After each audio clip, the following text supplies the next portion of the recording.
Bom dia, amados irmãos, graça e paz do Senhor Jesus.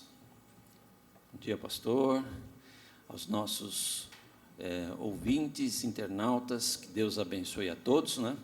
Um domingo bonito, sol lá fora, nós temos a alegria, o privilégio de estarmos na casa de Deus, como irmãos em Cristo, compartilhando da adoração, da oração, da palavra do Senhor. Que Deus te abençoe.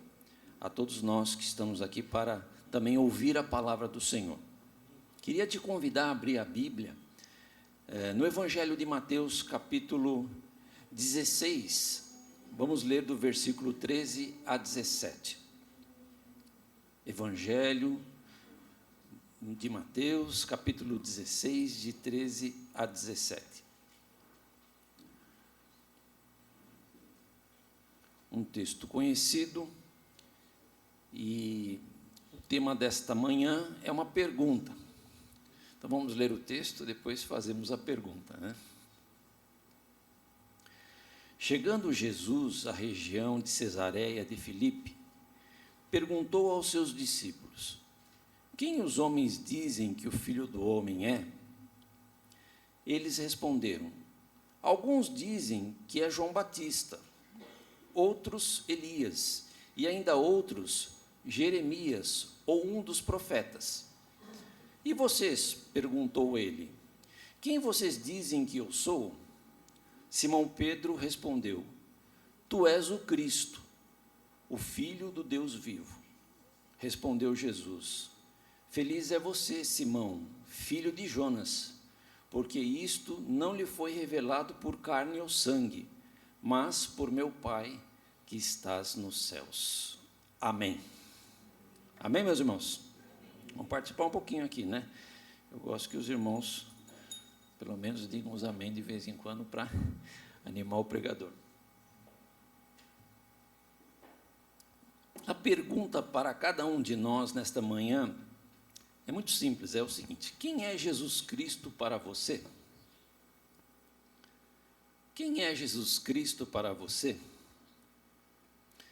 Não há nos últimos 2000 anos da história, pelo menos do Ocidente, um nome mais falado do que Jesus Cristo. O historiador Leandro Carnal apresenta o Jesus histórico, Jesus de Nazaré. Segundo ele, um ateu confesso, Jesus é uma figura histórica incontestável.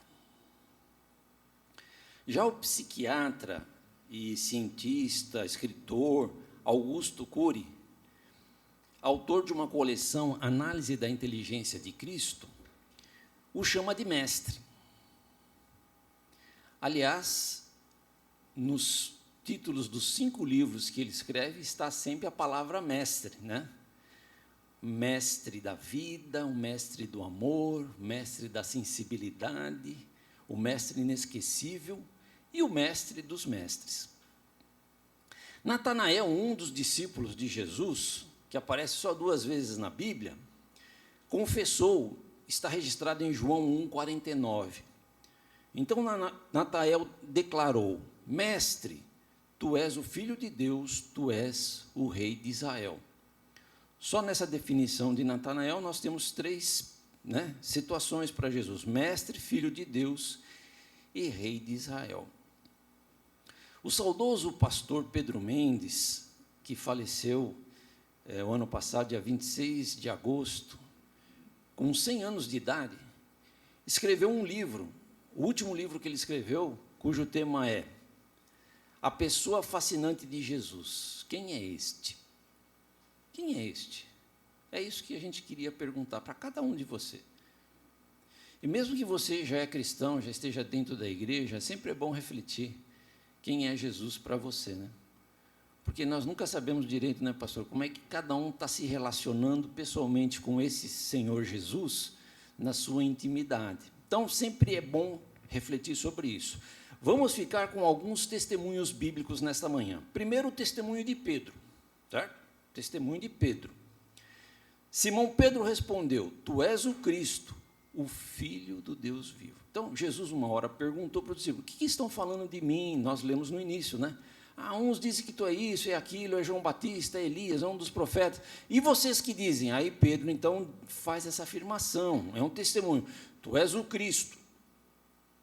Então, para Pedro, aquele pescador simples lá da Galiléia, irmãos, Jesus era o Cristo de Deus. Já viu essa expressão, Cristo de Deus? Ou seja, o ungido, o Messias, que os judeus esperavam, havia profecia dos profetas falando sobre esse Messias que viria. Já Natanael, ele precisou só de 5 minutos para confessar Jesus como Filho de Deus, muito interessante. Lá em João 1,44, você não precisa abrir, mas tem a história, Jesus está chamando os discípulos, né? E Filipe é um deles, e Filipe encontra Natanael. Natanael era um judeu, e aguardava a promessa de Israel que o Messias viria. Então, Filipe diz, olha, nós achamos aquele que Moisés fala na lei, Moisés escreveu sobre o Messias, nós achamos esse homem, ele veio de Nazaré. E Natanael até desdenha de Nazaré, dizendo assim, pode vir alguma coisa boa de Nazaré? Mas aí Filipe falou, olha, venha e veja. Quando Natanael está chegando perto de Jesus, Jesus faz uma afirmação sobre Natanael. É interessante pensar nisso, né? Se Jesus fosse fazer uma afirmação sobre você, o que ele falaria? Sempre é bom pensar nisso, né? Aí Jesus falou assim, aí está um verdadeiro israelita, em quem não há falsidade. Irmão, olhe para o espelho e pergunte assim, se você pode dizer de você, aqui está um verdadeiro cristão, onde não há falsidade. E será que alguém pode falar isso de nós? Aí Natanael ficou impressionado, falou assim, mas de onde o senhor me conhece? E Jesus falou assim, eu ouvi quando você ainda estava debaixo da figueira, antes de Filipe o chamar. Então Natanael declarou, mestre, tu és o Filho de Deus, tu és o Rei de Israel. Precisou de 5 minutos. Quanto tempo nós precisamos para crer que Jesus é o Filho de Deus, o Salvador do mundo? Jesus diz que Pedro recebeu do Pai esta revelação. Tanto Pedro como Natanael, então, reforçam essa ideia que Jesus Cristo é o Filho de Deus. E isso nos remete, meus irmãos, ao milagre da concepção de Jesus pelo Espírito Santo no ventre de Maria. E lá em Lucas, o anjo apareceu para Maria para anunciar que ela ia ser mãe do Salvador e disse assim, o Espírito Santo virá sobre você, e o poder do Altíssimo a cobrirá com a tua sombra. Assim, aquele que há de nascer será chamado Santo, Filho de Deus. Então, veja, irmãos, a palavra vai se tecendo um pano, né, uma coisa bonita sobre a história da salvação e sobre a pessoa de Jesus. O concílio de Niceia, o concílio niceno, 325 depois de Cristo, veja, irmãos, 325, a gente pensa assim, não, nós estamos em 2020, né? Faz tempo isso aí. Mas se a gente fosse pensar assim, desde que começou a pregação lá no Atos dos Apóstolos, até que esse concílio faz uma definição de um credo, passaram 300 anos. Queria que você pensasse um pouco sobre isso. Quanto tempo demorou para os bispos, para os sacerdotes da época, os apóstolos discutirem, conversarem, escreverem sobre Jesus e quem é Jesus, o que ele é, o que ele fez, o que deixou de fazer, para chegar num concílio e formar um credo. Pensa nisso, meu irmão. E nesse credo diz assim, eu vou ler metade só, tá? Afinal, eu leio mais outra metade. Creio em um só Deus, 325 depois de Cristo. Creio em um só Deus, Pai Todo-Poderoso, Criador do céu e da terra, de todas as coisas visíveis e invisíveis. Creio em um só Senhor, Jesus Cristo, Filho unigênito de Deus, nascido do Pai antes de todos os séculos, Deus de Deus, luz da luz, Deus verdadeiro de Deus verdadeiro, gerado, não criado. Isso é importante.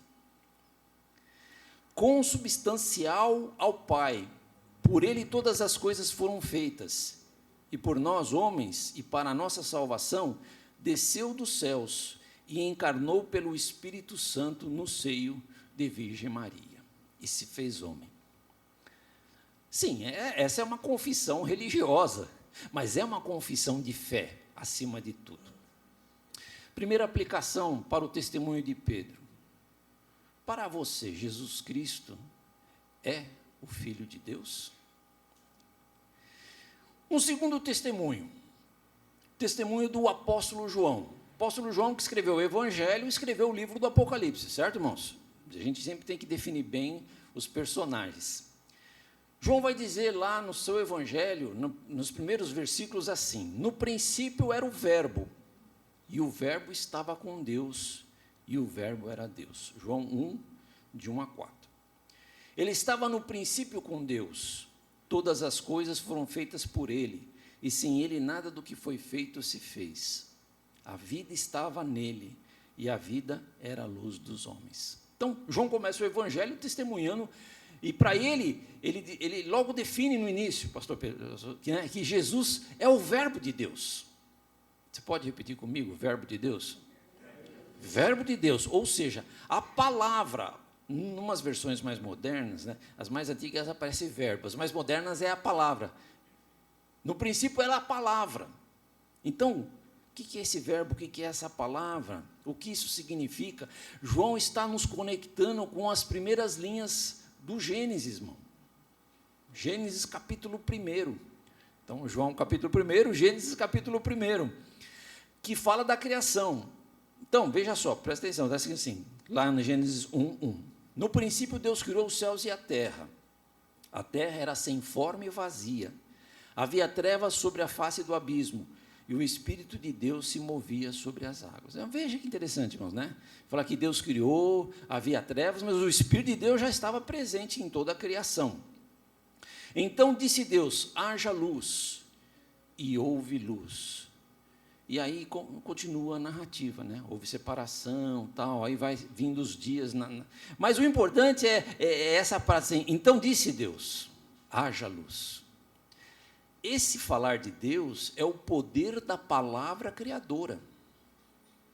Então, nós que somos criacionistas, que cremos num Deus criador, cremos que pela palavra de Deus, pelo poder da sua palavra, Ele criou todas as coisas.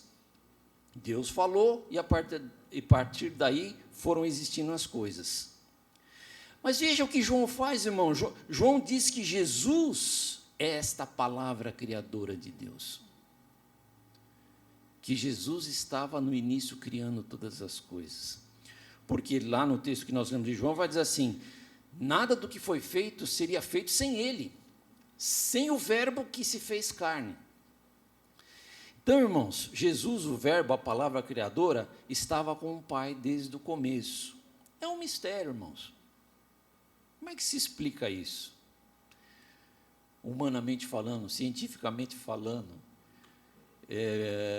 biologicamente, é difícil. 2 mais 2 são 4. Mas é um mistério revelado no coração dos que creem. Como é bom crer em Deus, né? Mas o mais extraordinário é saber que esse verbo, que é a palavra criadora, se fez carne, que é Jesus Cristo.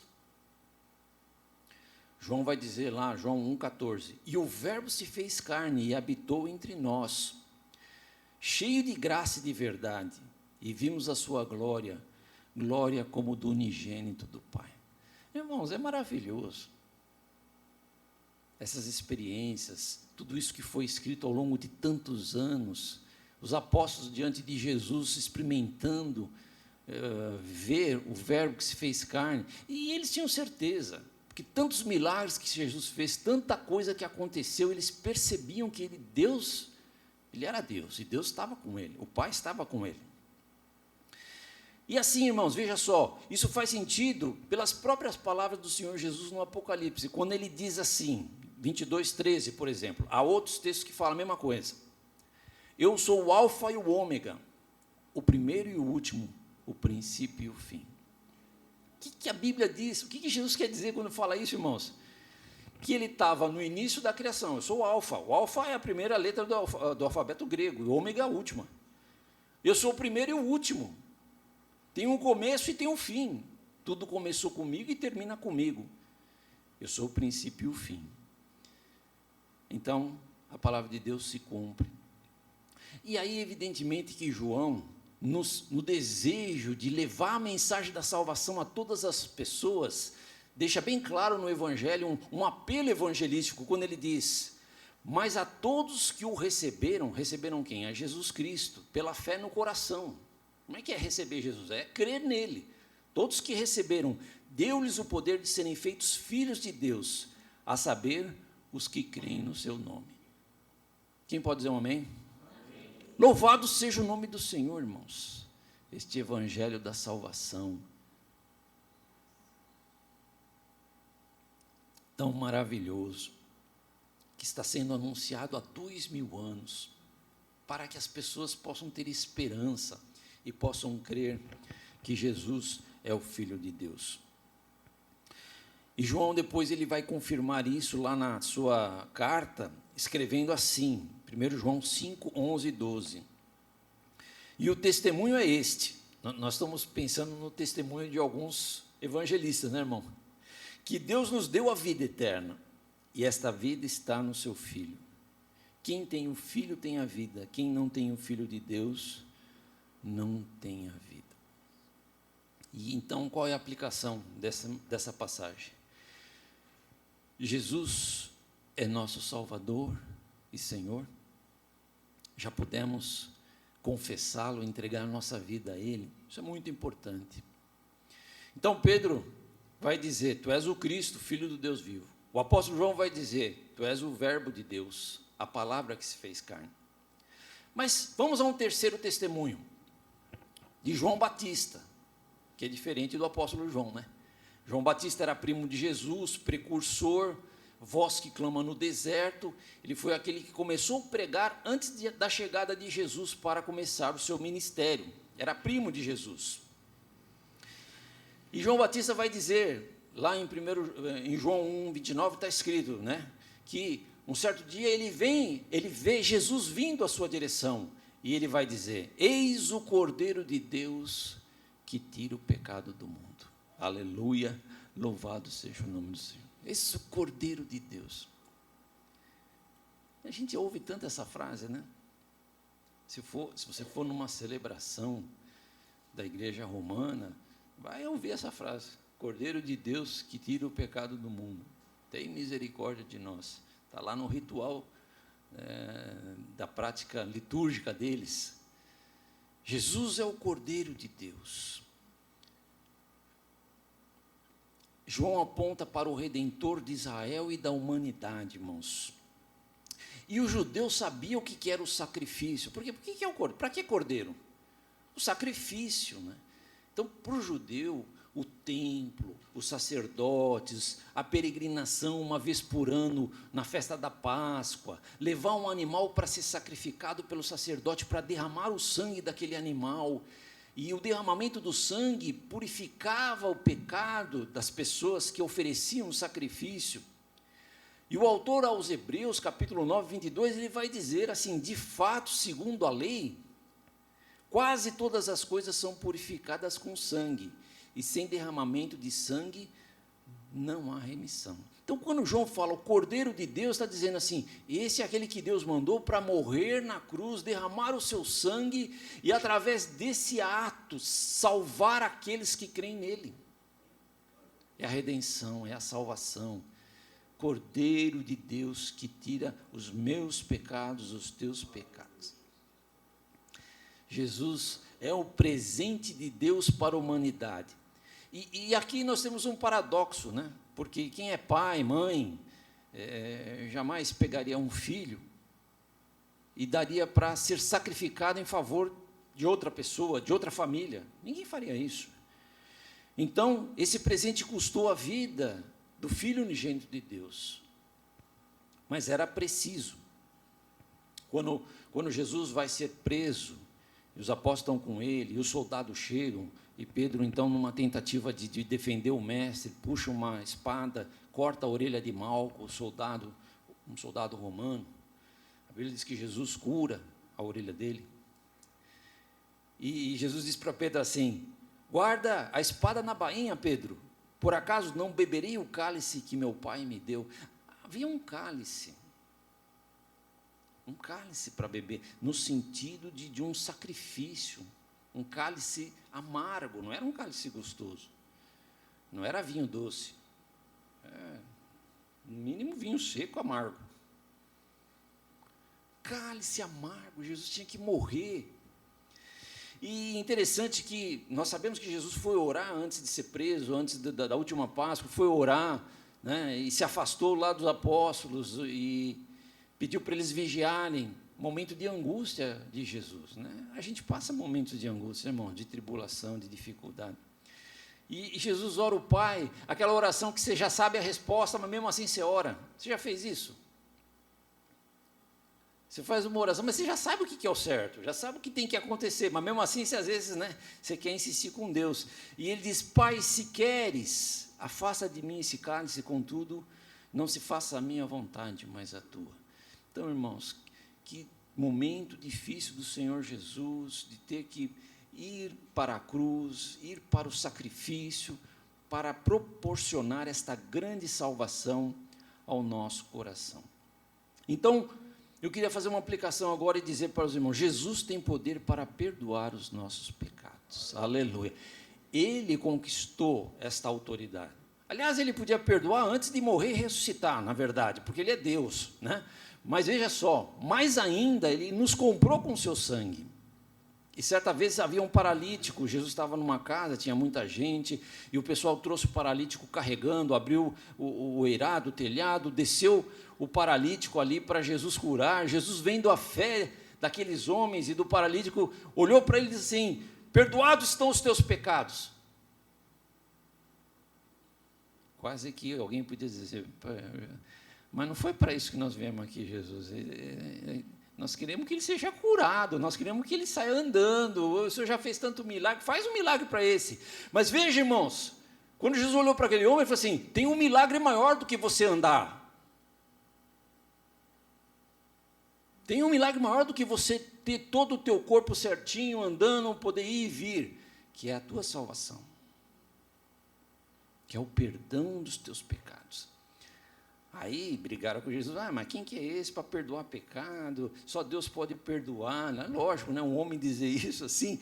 Aí Jesus falou assim: mas olha, para vocês saberem e ficarem tranquilos que eu sou filho de Deus e posso perdoar os pecados, o que é mais fácil dizer: perdoados estão os seus pecados, ou levanta, toma o teu leito e anda. Aí Jesus cura o homem sai curado, paralítico, louvando e glorificando o nome do Senhor.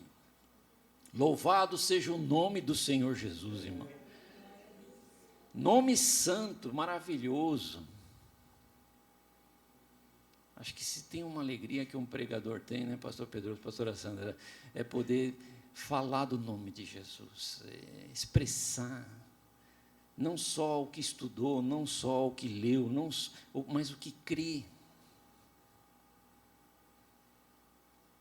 Será que nós temos conseguido, irmãos, falar para as pessoas desse nosso Jesus que tanto amamos? Contar para as pessoas sobre Ele, o que Ele fez na minha vida, o que Ele mudou o meu ser, o que Ele age no dia a dia. Bendito seja o nome do nosso Senhor Jesus Cristo, aleluia. Então, meus amados irmãos, a aplicação para nós é exatamente isso, né? Você já pediu perdão dos seus pecados ao Cordeiro de Deus? Lógico, nós podemos todos os dias reavaliar a vida e pedir perdão a Deus por nossos pecados, mas é preciso ter um dia especial que você recebe Jesus e fala: Senhor, sou um pecador, me perdoa. Que nem o ladrão da cruz que disse para o Senhor: lembra-te de mim quando entrares no teu reino. E Jesus disse assim: hoje mesmo estarás comigo no paraíso. Então, houve uma identificação. O apóstolo João ainda vai escrever na sua epístola, capítulo 1, verso 8 e 9: se dissermos que não temos pecado nenhum, a nós mesmos nos enganamos, e a verdade não está em nós.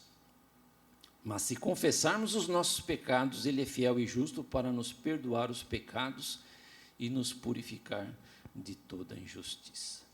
Então, eu te convido hoje, meu irmão, minha irmã, você orar a Deus e falar: Senhor, perdoe os meus pecados em nome de Jesus. Por fim, para não dizer que eu fiquei só nos 3 pontos, porque eu gosto muito de ficar só nos 3 pontos, né, pastor? Mas tinha que ter um 4º ponto que você pode pegar como conclusão, tá bom, irmão? Para não fugir da didática batista. Porque nós vimos o testemunho de Pedro, certo, irmãos? Que diz, tu és o Cristo, o Filho do Deus vivo. O testemunho de João, o apóstolo, que diz assim, que ele é o verbo que se fez carne. Tu és o verbo que se fez carne. E nós vimos o testemunho de João Batista, o primo, que disse assim, eis o Cordeiro de Deus que tira o pecado do mundo. Mas vamos pegar o testemunho do próprio Senhor Jesus. O que Jesus fala de si mesmo? Irmãos, ele fala tanta coisa que dá mais umas 2 pregações, pastor. Ele diz assim, eu sou bom pastor. É sempre quando ele fala uma coisa, tem um link, né? E daí? O bom pastor dá a vida por suas... Eu sou a luz do mundo. E aí? Quem me segue? Vamos, gente. Responda aí para mim. Não andará em trevas. Eu sou a porta. Quem entrar por mim? Vamos participar, gente. Será salvo. Né? Eu sou a videira verdadeira. E o pai, o que o pai é? E vocês são o quê? Eu só estou ouvindo a voz do pastor aqui. Vamos botar todo mundo aqui na disciplina da segunda época, irmão, que fazer o curso de reciclagem. Nós somos o ramo, né? E se nós estamos ligados na videira e ele purifica o ramo, nós damos muitos. Quantas coisas maravilhosas Jesus falou dele. Mas assim, o mais importante, irmãos, do testemunho de Jesus é o seguinte, João 11, 25. Quando você vai para o cemitério, agora eu estava falando de alegria até agora, vamos falar de morte. Quando você vai no cemitério, aqui no Brasil, já foi em algum cemitério? Você já foi. Aí tem o lugar que você está fazendo lá, está o esquife da pessoa que partiu. As pessoas estão tudo ali, né? Geralmente, atrás do negócio está escrito assim, eu sou a ressurreição e a vida. Quem crê em mim, ainda que morra... Quem já viu esse negócio no cemitério? Você tem. Esse é o testemunho de Jesus mais maravilhoso, irmão. Eu sou a ressurreição e a vida. Ninguém até esse momento pôde falar isso na história do mundo, porque todo mundo morreu e ficou. Mas Jesus, segundo a nossa fé, segundo a nossa crença, segundo as Escrituras, ressuscitou. Aleluia, louvado seja o nome do Senhor. Então, esse é um testemunho maravilhoso, né? Jesus venceu a morte, ele ressuscitou. E não há maior esperança para a vida de um cristão. A ressurreição dos mortos, o corpo de glória que vamos ter um dia, longe do inferno, longe do lago de fogo, longe da condenação imputada pelos pecados, nossos pecados, no caso de quem não foi perdoado. Por isso, irmãos, Paulo escreve aos Romanos e ele diz assim, olha, veja que coisa importante. Se com a boca você confessar Jesus como Senhor e no teu coração crer que Deus o ressuscitou dentre os mortos, você será salvo. Porque com o coração se crê para a justiça e com a boca se confessa para a salvação. Aí vem mais uma pergunta, né? Porque a primeira pergunta é assim, quem é Jesus Cristo para você? A segunda é o seguinte, você já recebeu o Espírito Santo? Oh, pastor, mas você está falando do Espírito Santo agora? Até agora, não, eu falei que o Espírito de Deus estava lá no início da criação. Eu falei que o Espírito Santo veio sobre Maria e gerou Jesus nela. Estamos falando do Espírito Santo também, né? Você já recebeu o Espírito Santo? Por quê? Sabe por quê, irmãos? Porque é pelo Espírito Santo que nós vamos ressuscitar. De novo, não dá para fazer conta matemática, irmãos. E nem a ciência humana, por mais avançada que seja, pode nos explicar isso. Mas olha o que diz esse texto de Romanos 8:11. Presta atenção. Se em vocês habita o Espírito daquele que ressuscitou Jesus, então, o texto está falando que quem ressuscitou Jesus foi Deus Pai pelo Espírito Santo. Se em você habita o Espírito Santo, Esse mesmo que ressuscitou Cristo, esse Deus Pai, pelo Espírito ressuscitou Cristo, dentre os mortos, vivificará também o corpo mortal de vocês. E por meio do seu Espírito Santo, né, que habita em vocês. É pelo Espírito Santo que nós vamos um dia ressuscitar também, porque ele habita em nós. Ele é o selo de Deus Pai em nós. Ele é a marca de que nós somos filhos de Deus. É a presença do Espírito Santo. Olha que coisa, irmãos. Como é que é isso, pastor? Não sei, irmão, não sei como é que é. Não sei, não me pergunte. Eu não sei como é que é. Eu sei que acontece. A hora que você abre o coração e fala, Senhor, eu preciso de Ti. Senhor, vem na minha vida. Senhor, muda a minha história. Quero andar contigo. As coisas acontecem e o Espírito Santo vem sobre a nossa vida. Quem pode dizer um amém? Amém. O pessoal não está gostando da pregação não, pastor. Está muito baixo esses amém. Dá um glória a Deus aí, irmão. Vamos ser mais pentecostal, Léo. Cadê o Léo? Né, Léo? O Léo fica aqui desejoso do pessoal louvar mais a Deus. Então, vamos fechar, voltando para o credo lá de 325, né, irmão? Você aprendeu história hoje, irmão. História da igreja, né? História 325, depois de credo, Nicéia. Você sabe qual que é a cidade de Nicéia hoje? Que cidade que é, você sabe? Eu marquei aqui. É lá da Turquia. Chama Iznik, que era a cidade de Nicéia naqueles dias, hoje é Iznik. Também por nós foi crucificado sob Pôncio Pilatos, padeceu e foi sepultado. Ressuscitou ao terceiro dia, conforme as Escrituras, e subiu aos céus, onde está sentada à direita do Pai. E de novo há de vir em sua glória para julgar os vivos e os mortos, e o seu reino não terá fim. Creio no Espírito Santo, Senhor que dá vida, e procede do Pai e do Filho, e com o Pai e o Filho é adorado e glorificado. Ele que falou pelos profetas, o Espírito Santo, né? Creio na igreja, una, santa, universal e apostólica. Lógico que no concílio lá aparece a palavra católica, que é a mesma coisa que universal, que é a ideia de uma única igreja que Jesus tem, de todos os salvos, não por placa ou denominação.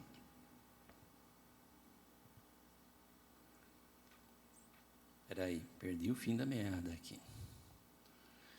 Professo um só batismo para a remissão dos pecados, esperam a ressurreição dos mortos e a vida do mundo que há de vir. Amém. É verdade que esse credo foi enxugado depois, hoje o mais conhecido é um pouco menorzinho, né? Mas você, pastor, eu vou confessar um negócio aqui, eu oro o credo. Sabe, pastor? Vira e mexe, eu estou assim na cama antes de dormir, eu oro o Pai Nosso, em voz alta às vezes, e o credo. Creio em Deus Pai Todo-Poderoso, Criador do céu e da terra. Porque isso faz parte da minha alma, isso faz parte da nossa história. Isso foi conquistado em 325, com muita gente lutando para que isso ficasse definido, para que não houvesse heresias. Conclusão. Jesus é o Cristo de Deus, ungido Filho de Deus. É um verbo que encarnou. É a palavra da criação e da encarnação. Ele é o Cordeiro de Deus que tira os pecados. Ele é a ressurreição e a vida. E por isso, e muito mais, amamos e confessamos ao Senhor Jesus. Fecha os teus olhos um pouquinho, eu queria fazer uma oração, agradecendo a Deus por essa mensagem, e te fazendo um convite. Reflete esta palavra, pensa nela. Ela está gravada, né, pastor? Se quiser ouvir depois, se quiser mandar para alguém, porque é a melhor mensagem que nós podemos ouvir do Evangelho da salvação de Deus.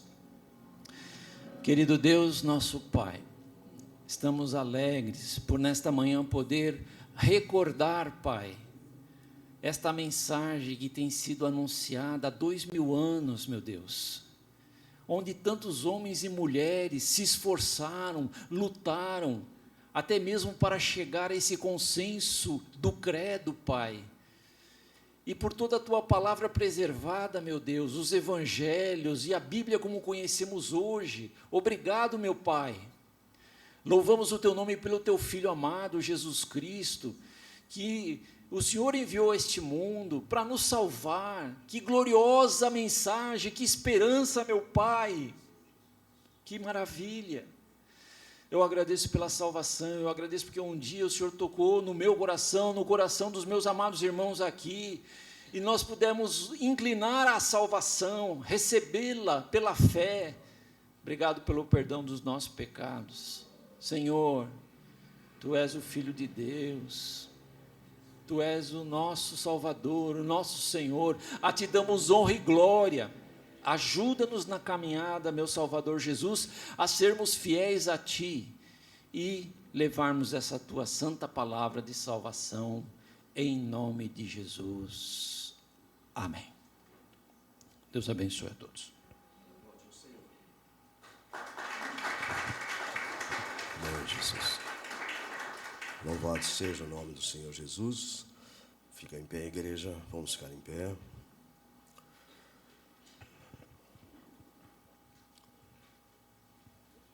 Mesmo para aqueles que têm uma fé genuína em Cristo Jesus, nosso Senhor, você pode pensar que parece que num culto fica um paradoxo.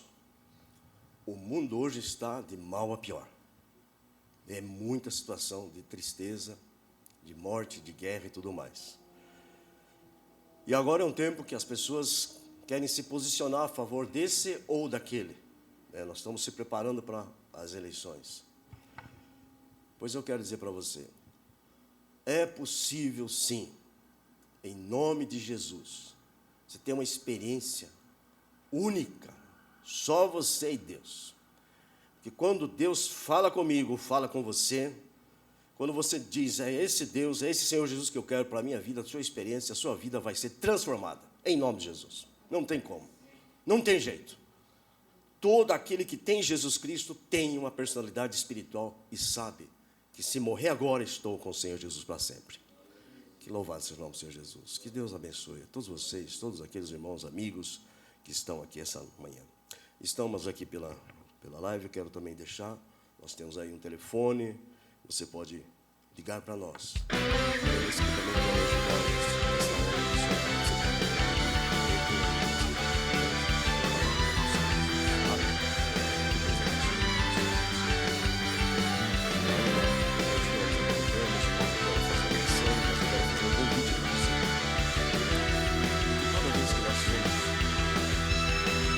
Diante de uma palavra de Deus, nós precisamos tomar uma decisão.